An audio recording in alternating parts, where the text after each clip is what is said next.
Buenos días, Padre Miguel. Buenos días, Isabel. Hoy vamos a hablar sobre cuestiones de enfermedades psicológicas, depresión y la fe. Cómo cuadran todas ellas juntas, ¿vale? Entonces, la primera pregunta que te voy a hacer es, ¿qué papel crees que tiene la Iglesia hoy en el acompañamiento a personas con enfermedades psicológicas o emocionales? Bueno, me gusta mucho que te des cuenta de que la Iglesia acompaña. La Iglesia es una familia, es la presencia de Cristo en la historia, es la realidad de Dios hecha carne que se acerca a nosotros y por lo tanto la palabra acompañamiento me parece que es clave porque la forma natural de crecimiento es en un entorno cercano, de confianza, familiar. Entonces la Iglesia siempre ha acompañado, siempre. Con más o menos aciertos, con teniendo en cuenta más o menos aspectos de la vida social, de la vida económica, de la vida de las partes de la persona. De hecho, la cuestión psicológica, que ha estado siempre presente porque existe desde que existe la persona, sin embargo, como disciplina de conocimiento, es una realidad nueva. Entonces, la Iglesia siempre ha acompañado y ahora la Iglesia cuenta y valora todo lo que significa esta nueva disciplina de conocimiento, de acercamiento a la persona, que es no solamente la cuestión biológica, sino todos los componentes individuales y sociales que enriquecen la vida de la persona. Y por eso hoy la Iglesia valora y trabaja conjuntamente con todo lo que son las disciplinas psicológicas a todos los niveles. ¿Y qué le dirías tú personalmente a alguien que sufre depresión o que siente que su fe se está apagando por esta causa? La depresión es un fenómeno amplio que además tiene una enorme repercusión en la vida de la persona y que todavía se sigue teniendo como el estigma de que la persona que tiene una depresión es como si fuese él el culpable. Algo ha vivido mal para estar en depresión. Bueno, la depresión es una realidad compleja, de muchas manifestaciones, de muchos orígenes, que hay que ver si puede tener dos componentes que normalmente suelen ir de algún modo juntos, no en la misma proporción, motivos endógenos de constitución de la persona y motivos exógenos de entorno de la persona, cómo afrontar los problemas. Entonces, la depresión, que es una realidad compleja y que tiene un gran peso sobre la vida de la persona, porque uno de los problemas gordos de la depresión es que te incapacita para poder mirar con realismo tu persona, tu situación. Entonces te anula las capacidades, te hace culpable de la situación. Entonces la depresión es una condición que desde luego el que la sufre con mucha fuerza, pero sobre todo además sufre porque desde fuera casi no se entiende. Los que no tenemos o no hemos pasado por un proceso de depresión, les miramos, no les entendemos, ellos se dan cuenta de que no son entendidos.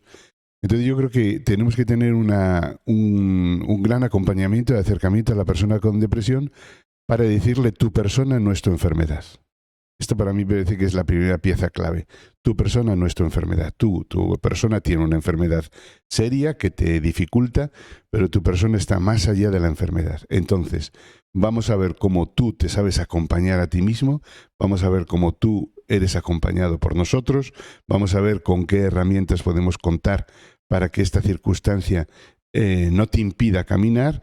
Vamos a dar tiempo, porque hay depresiones que son temporales, hay depresiones que afectan a la persona y que le duran muchísimo tiempo, incluso a lo mejor hay veces que no se sale de ella y tienen que aprender a vivir en esa depresión. Entonces, la fe, que es un modo de conocimiento, no entra en conflicto con la depresión.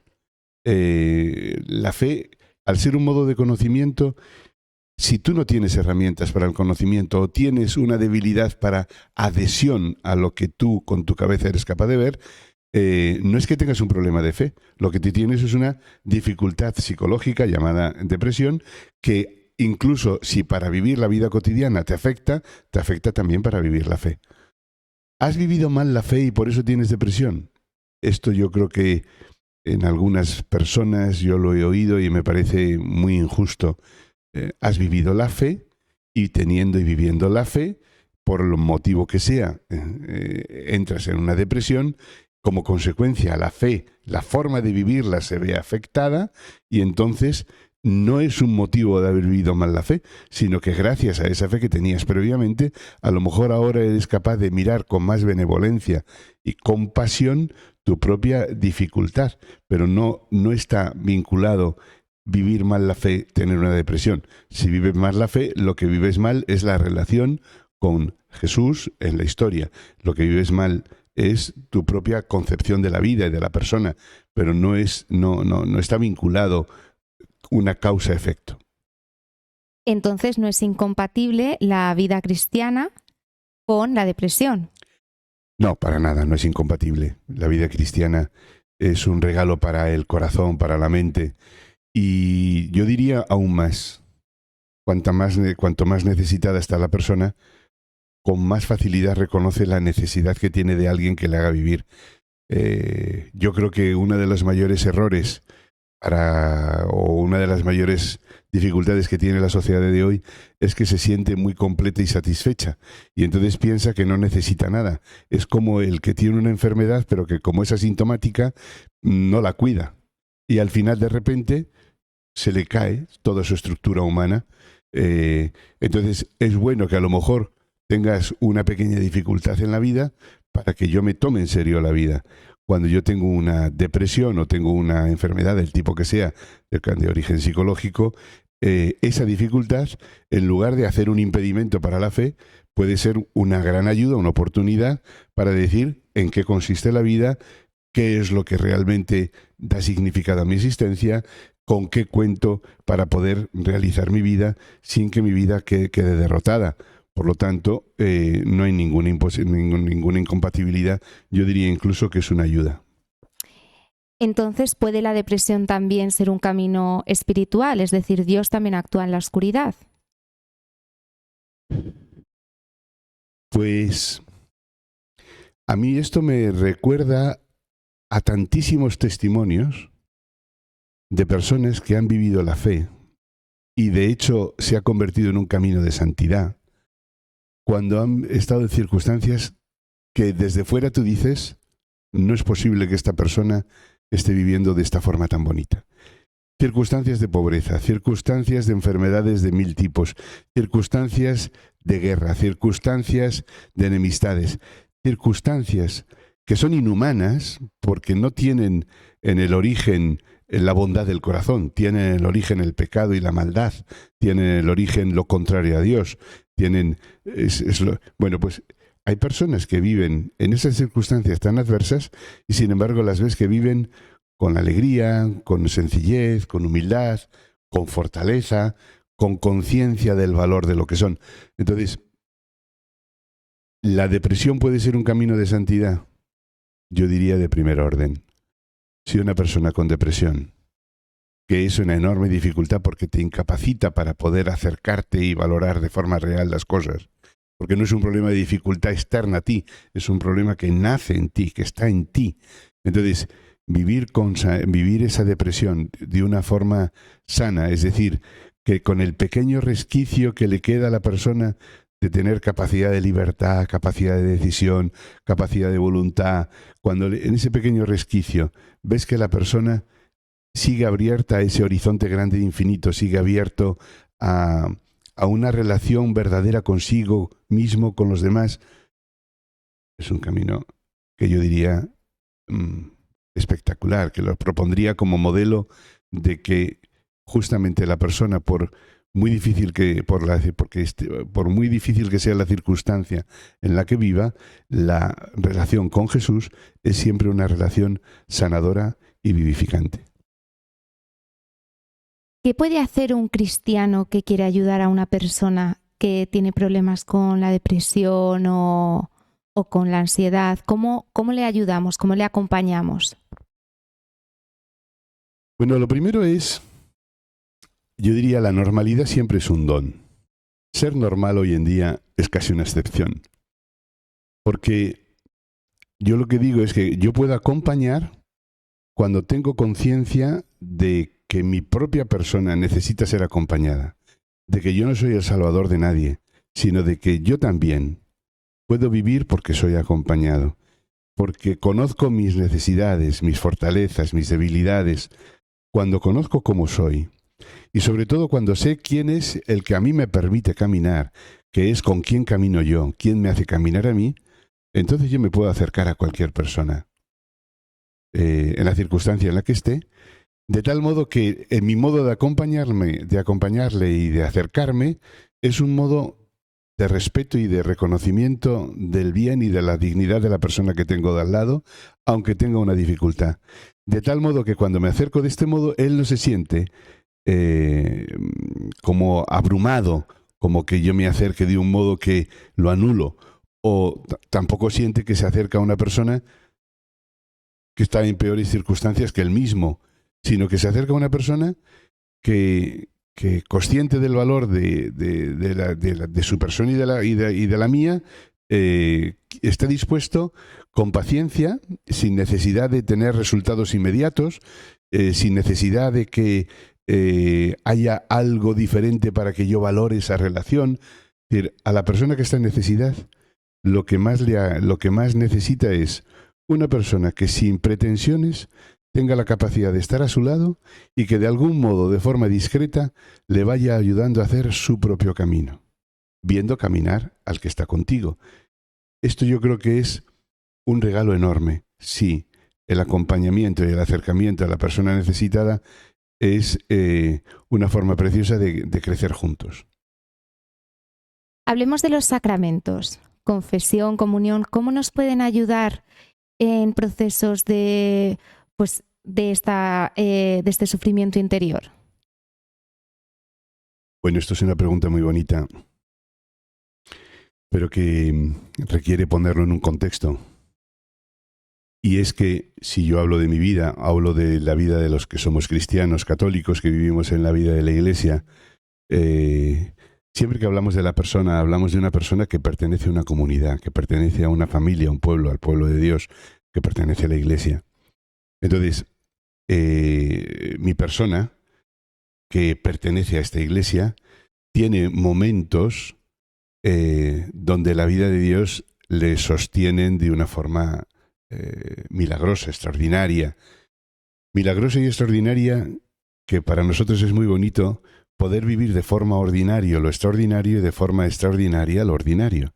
En los sacramentos sucede que lo grandísimo y extraordinario lo podemos vivir de forma sencilla y ordinaria, para que luego en la vida cotidiana los sacramentos nos permitan vivir lo ordinario de la vida cotidiana de forma extraordinaria. Entonces, cuando un cristiano, cuando una persona que forma parte de esta familia de la Iglesia está haciendo esa vida de crecimiento, de vida cotidiana, de su trabajo, su familia, sus amistades, el tiempo libre, todas estas cuestiones, se da cuenta que hay momentos de esta familia que tienen una especial fuerza. Evidentemente el primerísimo es el bautismo. Evidentemente ese es primerísimo e irrepetible. Irrepetible como sacramento, repetible como renovación. De hecho, cada vez que entramos en una iglesia y hacemos la señal de la cruz, estamos renovando nuestro bautismo. He sido bautizado en el nombre del Padre, del Hijo y del Espíritu Santo. Cada vez que yo hago la señal de la cruz, en el contexto donde sea, de algún modo estoy renovando. Si encima lo hago con metiendo los dedos en agua bendita y hago el gesto con el agua bendita, todavía caigo más en la cuenta de que este es un sacramento único, irrepetible, pero que se renueva cada vez. Entonces, ese es un sacramento que de algún modo me da el sello de participación común. Bueno, pues este es el primer sacramento. Hay varios sacramentos que se reciben una sola vez, no me voy a meter en ellos. Me quiero meter solamente en 2,5, ¿vale? 2,5 porque van a ser la Eucaristía, la confesión y el sacramento de la unción de enfermos. Entonces, el que más se repite es el de la Eucaristía, cuando es el mayor de los sacramentos, fuente y culmen de la vida cristiana. La Eucaristía es la síntesis de toda nuestra experiencia de Dios, porque es toda la historia de la salvación, la encarnación, la muerte, la resurrección, el don del Espíritu, la nueva vida en el Espíritu, que es la Iglesia. Entonces, fíjate, esto se renueva todos los días, en todas las partes donde está la Iglesia, en todas las partes del mundo donde está la Iglesia, se celebra la Eucaristía. y se celebra aquel sacramento que es el alimento, y no me refiero solo al alimento biológico, me refiero al alimento de la persona, es decir, al alimento que es en mí, vive, tiene espacio, nos vamos vinculando, configurando la persona de Cristo a través del cual me meto en el misterio de Dios, me meto en el misterio de su cuerpo que es la Iglesia, es decir, la Eucaristía es ese lugar donde soy alimentado y al mismo tiempo me invita a ser ofrecido y al mismo tiempo me invita luego a hacerme presente en el mundo de este modo. Esto lo hacemos todos los días. De hecho, una de las indicaciones que le llamamos mandamientos que tiene la Iglesia para el fiel cristiano, le dice, mira, no te olvides de una pertenencia que implica esta participación y este alimento, porque si tú, y por eso decimos que faltar a misa los domingos es un pecado grave, porque si yo falto los domingos a misa, no es un problema de que se quede la silla vacía. El problema es que si yo renuncio a lo que me constituye como persona, a lo que me alimenta como persona cristiana, a lo que me da la identificación con Cristo, si rompo ese vínculo con esa comunidad y ese alimento, es mortal para mí. Pecado mortal. Es mortal porque me hace, en vez de participar de la vida, me deja en una situación de ausencia, de muerte.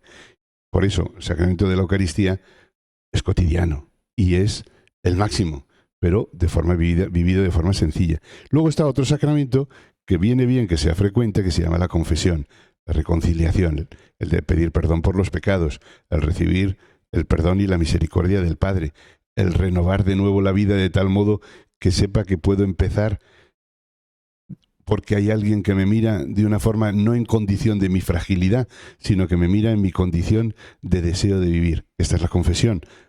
Algún día, si quieres, hablamos de cómo se realiza, pero la confesión es sanadora 100%, es humana 100%, es el reconocimiento de que no soy Dios, es el reconocimiento de que la vida de la que yo vivo, de la que quiero participar, es tan grande que hay 1000 formas en las que yo la vivo de forma pues pobre, incluso negativa, a veces contradictoria, incluso con traición. Hay pecados de todo tipo, hay pecados que son muy fuertes, una negación por un momento de desesperación, que te das cuenta que estás negando lo más propio tuyo. Es como si yo le dijere a la persona que más quiero, te odio. Pues inmediatamente te das cuenta que has dicho una estupidez, porque ha nacido de una enajenación transitoria, y entonces a la persona que más quieres, justamente porque la quieres mucho, le dices te odio, y entonces te das cuenta y dices perdona, perdona, perdona, porque la quieres. Y entonces, bueno, hay pecados de olvido, pues es verdad, se me olvidó que tenía esta necesidad, y entonces pues hay muchos tipos de pecados. Pero la confesión justamente es la oportunidad de estar frente a quien te quiere bien, de tal modo que tú puedes mirar bien toda tu historia y todas las cosas que han ido en contra tuya, en contra de esa relación, en contra de todo lo que es el mundo en el que Dios nos ha puesto. Tú esto lo pones delante de Dios como diciendo, sánalo y enséñame a vivirlo con confianza de forma nueva y verdadera. Y entonces la confesión no es una tortura, la confesión es el descanso de poder poner mi fragilidad para que sea abrazado de tal modo que yo pueda caminar sin el peso de mi vergüenza, sino que viva con la alegría del agradecimiento. Esto es la confesión. De hecho, la gente que se confiesa lo que percibe es qué gusto poder vivir de nuevo. Qué gusto que todo lo que yo he vivido mal, en lugar de ser lo que me paraliza, se ha convertido en una oportunidad para ver un amor nuevo. Entonces, bueno, entonces serían los dos frecuentes, y luego habría ese que he dicho que es el 2,5, que sería la unción de enfermos. La unción de enfermos, los sacerdotes la tenemos. Hay sacerdotes que por su contexto parroquial van con mucha frecuencia a dar unción de enfermos, otros porque están en un entorno diferente apenas. Yo no sé si doy muchas o pocas, pero lo que sé es que cada vez que voy a una unción de enfermo, voy conmovido. Porque voy frente a una situación de gran fragilidad de la persona, de gran necesidad de la persona, de gran agobio de la persona. ¿Qué será de mí? ¿Cuál es mi futuro? ¿Qué vida hay después de la muerte? ¿Qué es la muerte? ¿Qué significa el encuentro con Dios? ¿Qué significa un juicio sobre toda mi historia personal. El momento de la unción de enfermos, te acercas a una persona en unas condiciones únicas. Hay veces que la unción de enfermos se da porque va a haber una operación muy grave y entonces la persona no está tal como lo estoy describiendo. Pero cuando la persona se está acercando y es consciente de que le llega el momento de la muerte, la unción de enfermos deja a la persona en una situación especial. Cuando llaman a un sacerdote para que se acerque, llaman a que Cristo se acerque. Entonces yo me acerco con la conciencia de que lo que llevo es un tesoro que tiene que ser presentado de forma sencilla y discreta, pero abierta y confiada. Lo que yo me acerco es diciéndole, mira cómo Dios se acerca a ti, para que veas cómo tú te puedes acercar a Dios. Ábrete ahora ante Dios, para que cuando te encuentres con Él cara a cara, esa apertura sea ya un abrazo con todo el corazón. Por lo tanto, me acerco diciendo, la misericordia de Dios siempre precede al hombre para que el hombre que está hecho para ser querido y amado se deje abrazar y pueda así hacer un abrazo pleno y definitivo. Este sacramento no es tan frecuente en la vida de cada persona, no es tan frecuente en la vida sacerdotal, pero a mí me parece que cuando yo lo he ido hacer es de un regalo de primera magnitud. ¿Y dónde está Dios en esos momentos de oscuridad? Cuando esas personas que están con ese sufrimiento no lo ven, ¿dónde están? ¿Dónde tienen que mirar? Dios está, como dice el catecismo y lo sabemos todos, Dios está en todas partes. ¿Dónde está Dios? Pues mira, para empezar, donde hay un ser humano, de algún modo el corazón de Dios está ahí, porque Dios es Padre, y por lo tanto cada uno de nosotros somos uno de sus hijos. Puede haber un padre que se olvide de su hijo, pues si eso existiera y se diera entre nosotros, que por desgracia los hay, Dios no. Es como una madre. ¿Puede haber alguna madre? Pues si la hubiera, Dios no. Lleva en el corazón. Por lo tanto, ¿dónde está Dios? Donde haya... Dios está en todas partes, en cada parte y está de un modo diferente. Una de las formas que está presente es la creación. Dios es la fuente de la vida, Dios es la fuente de la existencia. Dentro de toda esa creación, Dios está en la obra suprema, en la obra más bonita, en la obra en la que nos distingue del resto, no por el tamaño, no por la complejidad, sino que nos ha dado una serie de cualidades que nos hacen distinguirnos del resto, que es la libertad, que es la voluntad, que es lo que podríamos llamar toda esta dimensión del espíritu, es decir, todo lo que trasciende la dimensión material, que también tiene su origen en Dios, pero en el hombre existe una realidad misteriosa. Nos ha hecho a su imagen y semejanza. Y a su imagen y semejanza significa que, sin querer agotar toda esta expresión, pero cuando nos hace su imagen y semejanza es que de algún modo nos ha vinculado a Él de una forma diferencial de todo el resto de la creación. Y que tiene como expresión de esa relación diferencial y que nos une de forma especial a Él, que se llama libertad. Donde Dios quiere que la relación sea consciente, donde Dios quiere que la relación sea, no quiero utilizar la misma palabra, libre. Es decir, para que la relación sea humana y por lo tanto casi diría divina, todo lo que es la vida de Dios es libertad. Por eso el hombre anhela tanto la libertad, porque lleva en su corazón el sello, la impronta, es la creación única de Dios. Entonces, Dios está presente en toda circunstancia humana. También diría que justamente Dios ha tenido una especie de especial conmoción cuando el hombre sufre. Dios nos creó para el bien. Dios nos puso en el paraíso. Como consecuencia del pecado y del engaño y de la mentira, nosotros hemos salido del paraíso. Nos han echado del paraíso. Nos han echado nuestras propias maldiciones, traiciones. Es decir, nosotros hoy vivimos en una circunstancia que tiene como esa doble cara de la bondad del corazón del hombre, porque ha sido hecho por Dios, pero al mismo tiempo en el corazón del hombre hay traición, hay mentira, hay soberbia, hay avaricia, hay lujuria, hay ira, hay gula, ¿vale? Entonces, ¿qué sucede? Que el hombre se hace daño. Y hay veces que se hace tanto daño que es inexplicable cómo podemos llegar a hacer semejantes atrocidades entre nosotros. Todo esto no le es ajeno a Dios. Es nuestro Padre, nos ve pelearnos.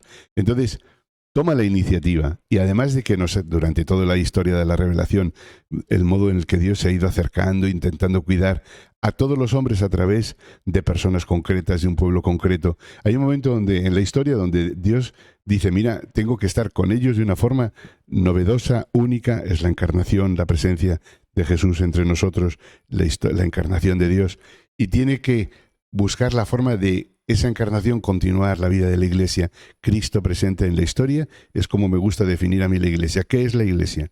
Cristo presente en la historia. Entonces, fíjate si a Dios se hace cercano en el momento de los dolores y de las dificultades, que conmovido por nuestra necesidad, se ha hecho uno como nosotros, ha participado de nuestros dolores.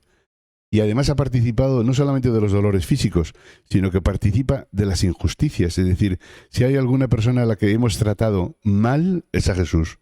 Si hay alguna persona con la que nos hemos ensañado en lo que todo nos ha dado nuestro ingenio, es Jesús. Y sin embargo, Él, justamente, en lugar de eludir, de escabullirse de esa circunstancia, nos ha mostrado que la persona sostenida por el amor del Padre, como Él vivía, sostenida por la presencia del Espíritu en su corazón, Él en esa circunstancia del dolor, en lugar de denigrarnos a las personas, una y otra vez nos decía, Padre, perdónales, no saben lo que le hacen, hoy estarás conmigo en el paraíso. Es decir, justamente en la experiencia del dolor, se hace todavía más palpable la grandeza del amor de Dios que nos quiere siempre y que se acerca en nuestro momento de debilidad.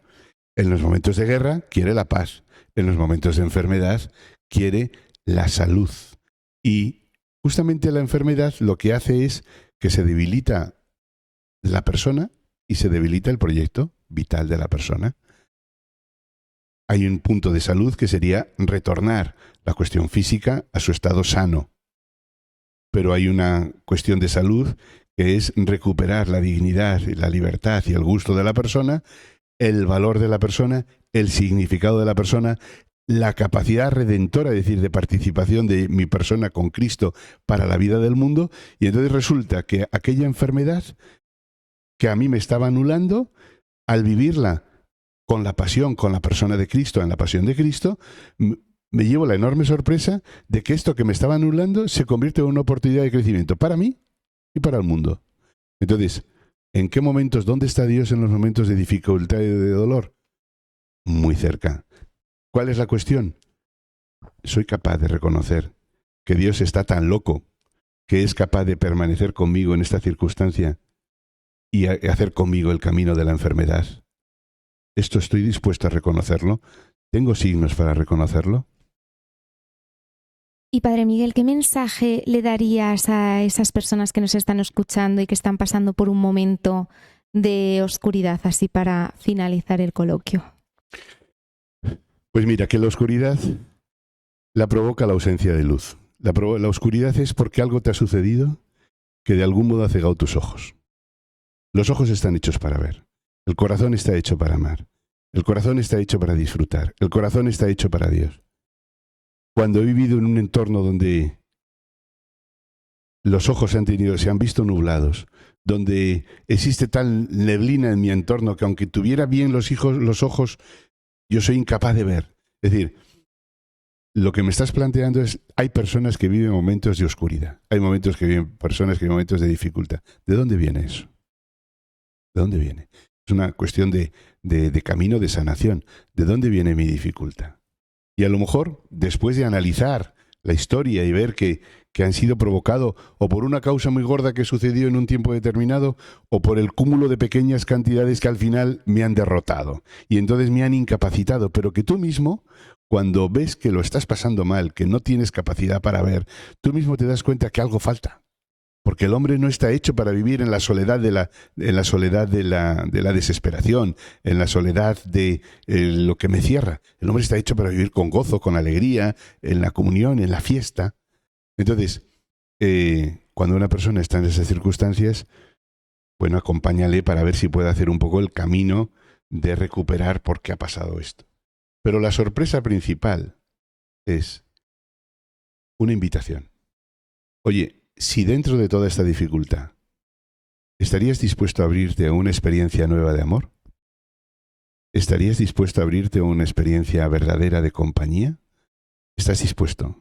Es decir, ¿no sería bueno que tu corazón, en lugar de que se quedase cerrado, tuviese un resquicio de vida? Y si por ese resquicio entra un amor pequeñito, vale. Si por ese resquicio entra un amor grande, ¿te gustaría que por ese resquicio entrase un amor grande? ¿Te gustaría que por ese resquicio entrase la vida? Entrase no la explicación de los problemas, sino la capacidad de poder vivir en esos problemas con todo el significado de la vida. ¿Te gustaría esto? Porque no te abres a ello. Es un reto. Porque la libertad nunca puede ser forzada. Tiene que estar siempre invitada. Entonces, a una persona en esas circunstancias le tienes que dejar espacio a que reaccione, pero le tienes que poner delante lo que le interese, que él mismo, por lo que sea, ha cerrado la puerta.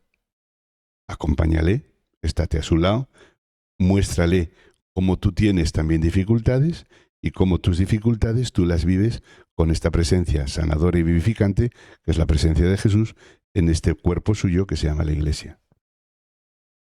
Pues muchas gracias por responder a nuestras preguntas y nos vemos la próxima. Un placer, Isabel, con gusto. Adiós.